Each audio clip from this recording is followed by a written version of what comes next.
it sucks. That sucked. Hi everybody, long time no see. It's been over a year since I've posted on this channel, and that's kind of insane. And that means I've also been in the Air Force for 1 full year.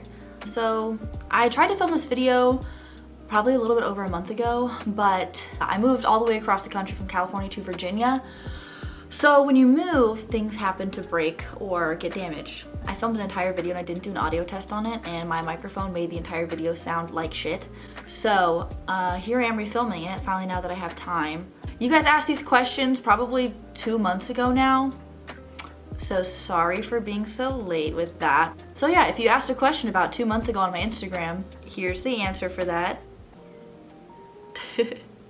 You see where he's trying to go right now? He broke all of those blinds right there, so I have a pillow up there to block him from getting in there, but he still manages to do it every single day. So without further ado, here's the questions you guys asked back in September. Okay, so the first question is, how are you coping with being away from home?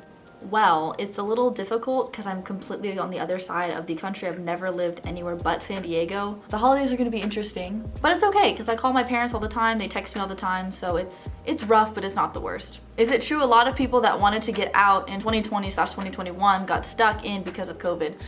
I heard a few things about that. Obviously, I didn't experience it, but I heard a few things about that, and I would assess that it might be true because all of the offices are closed. Even now, still some of the offices are teleworking, so you can't hardly get anything done admin-wise. So I could see that being true, but I don't know anyone personally who got stuck because of COVID. I've always been confused on how they pay for your college. Do you get more financial aid? So there's a few different ways the Air Force does college. So there's your CCAF, which is Community College of the Air Force. So I went in with a bunch of college credits, and then through my tech school I also gained even more credits. So I basically have to turn in my college transcripts, and then I'll be awarded my CCAF, which is equivalent to an associate's degree in whatever your tech school was for. And then on top of that, there's financial aid as well. So if you go to school while you're active duty, there's going to be a thing where you turn in how many credits you're taking, where you're taking it from, and a degree plan. And then from there, they award you that money. I think there's a limit to how much it is, but I'm not 100% sure because it changes all the time. And also, I'm not taking classes right now. And then on top of that, when you get out, you can use your GI Bill. I think you can use your GI Bill while you're still in too, but that's like a certain amount of months, a certain dollar amount. And then if you elect to sign up for the MGIB, which is the Montgomery GI Bill, that is a whole other list of all these other classes you can take, like certificate programs to be an electrician, plumber, lots of different types of other schools like that, like cosmetology is in there. So that's really cool. So there's lots of different education options you can go with the military, specifically the Air Force. What was the most challenging thing for you joining the Air Force? Joining wasn't that hard, and then BMT was really easy for me. The hardest thing for me so far has been my tech school, because so far in life, anything I tried, I was pretty good at it. And that's not to sound conceited or anything, but going to tech school definitely really humbled me because I actually had to study and try really hard to just barely pass. So that was very difficult. So that was probably the most challenging thing about joining the Air Force, was getting through my school. So next question is, how did you prep for BMT, exercise and stuff? Not sure if you already did that one before. So I do have a video about BMT workouts, but honestly, now that I've went through, some people do strength training, some people do cardio. I think what would have been best and what is best for what's going on right now for PT standards would be like HIIT exercises. So doing just really like short things, like doing things for 45 seconds on and then 10 seconds off, and then doing that over and over and over again will help you a lot, because the workouts you do during PT are more just to get your heart rate up, and they're not strength based, if that makes sense. And then there are run days where you just run straight for 26 minutes on concrete, and it sucks. That sucked. But I mean, that's where you want to do the cardio, but it's mainly like jumping jacks, like toe touches. Like, it's really simple, but it's just really fast paced, so you have to get yourself used to doing things fast paced without a break. How's the lifestyle of being in the Air Force, and what do you like most about it? I really like my leadership personally. I think I got really lucky with my leadership. My supervisor is amazing, very helpful. And I feel like that's different everywhere you go, and different for all the different jobs, and it's different whenever your leadership changes. But from my experience so far, that's been one of my favorite parts, is like how nice people are so far. Worst and best about Goodfellow Tech School. Are you really trying to get up there again? Hey, no, we're not doing this right now. Come on.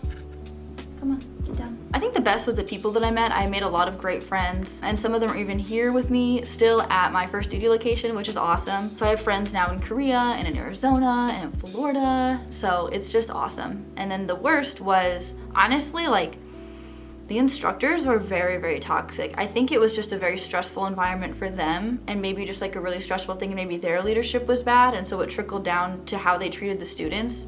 That was not fun. And also now that whole base is being investigated for being terrible.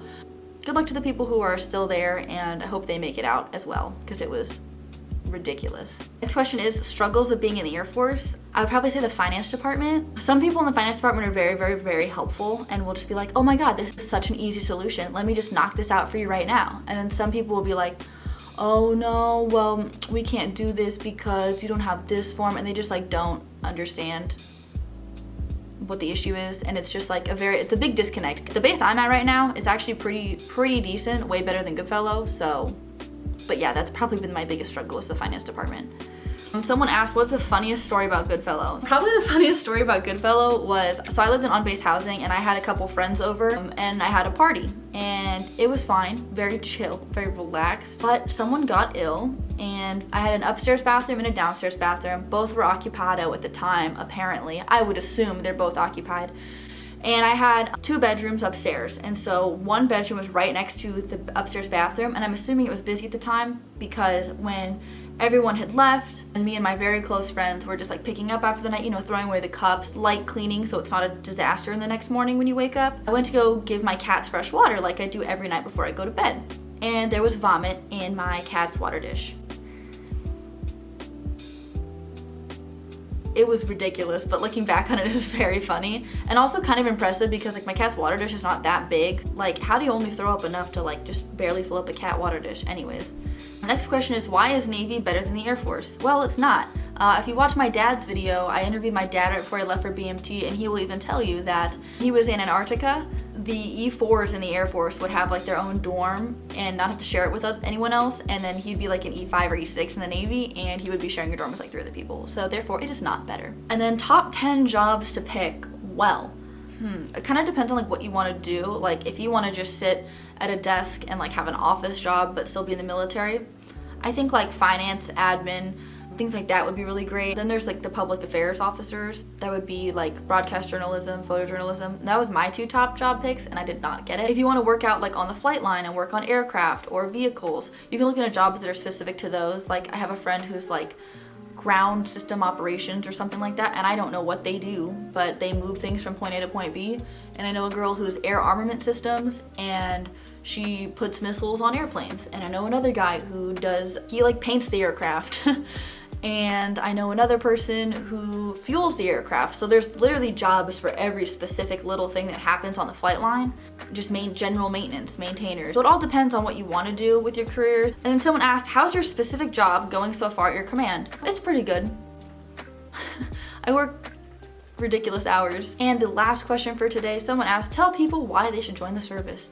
Well, you should do it if you want to. If you are not driven to do it, you are gonna have a really bad time at BMT. Have a really bad time at tech school because they really focus on your reason why. I had some girls in my flights who their parents were immigrants and their paperwork was messed up, and so they joined the military.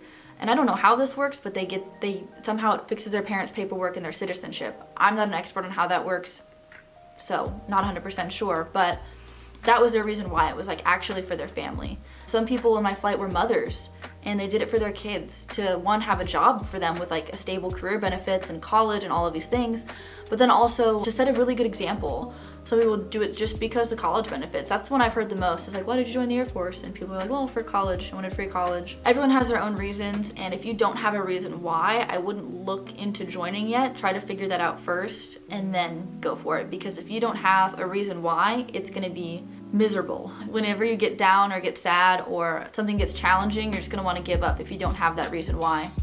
If you want to join, but think about that reason why before so you don't give up. Alright guys, well that's gonna do it for today. Thank you so much for watching. Again, I am so sorry it's been literally a year since I posted.